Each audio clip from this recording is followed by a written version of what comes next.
In this video, we'll model a spoon.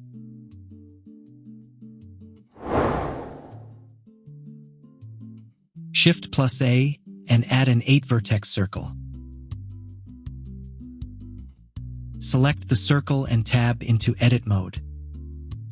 Press F to add a face to the circle. Select 2 edges on the right and extrude. E+X and drag mouse to extrude on X-axis. Select the edges in the end and press S+X and type 0 to straighten the edges. Ctrl or Command+R to add a loop cut. Click once and drag to the left. With the new loop cut selected, press S+X and type 0 to straighten the edges.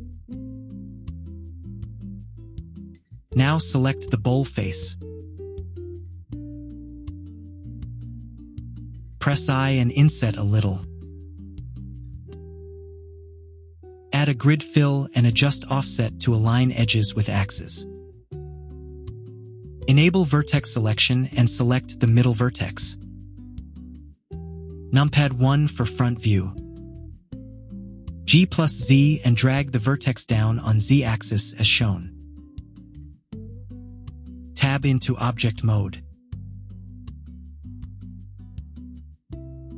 Ctrl or Command+3 for Level 3 Subdivision Surface Modifier. Ctrl or Command+R for a loop cut here.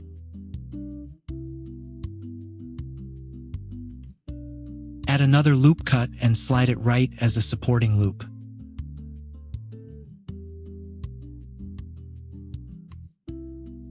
Select all the vertices in the stem. Press S+Y and drag mouse to scale down. Select all the vertices in the shoulder and scale down a little. Add 2 loop cuts to the stem.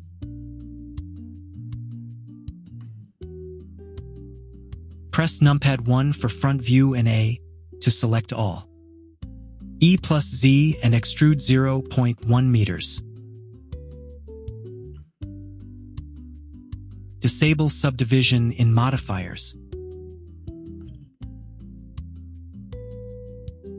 Numpad 1 and add a loop cut with Ctrl or Command+R. Enable subdivision in modifiers. Add a material to the spoon. Adjusting roughness and metallic properties gives us the steel look.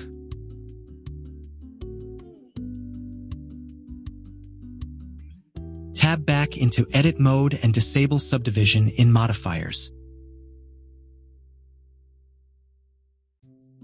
Alt or Option+Z for X-ray mode.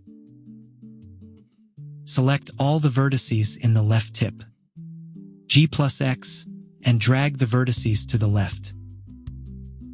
Select the column of vertices after the left tip and move pressing G+X.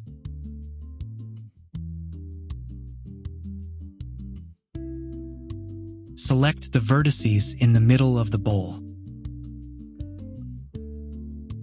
G+Z and move the vertices down a little more. Select the shoulder vertices. Numpad 1, then G+Z and drag the vertices up to add a curvature. Do the same with vertices in the stem.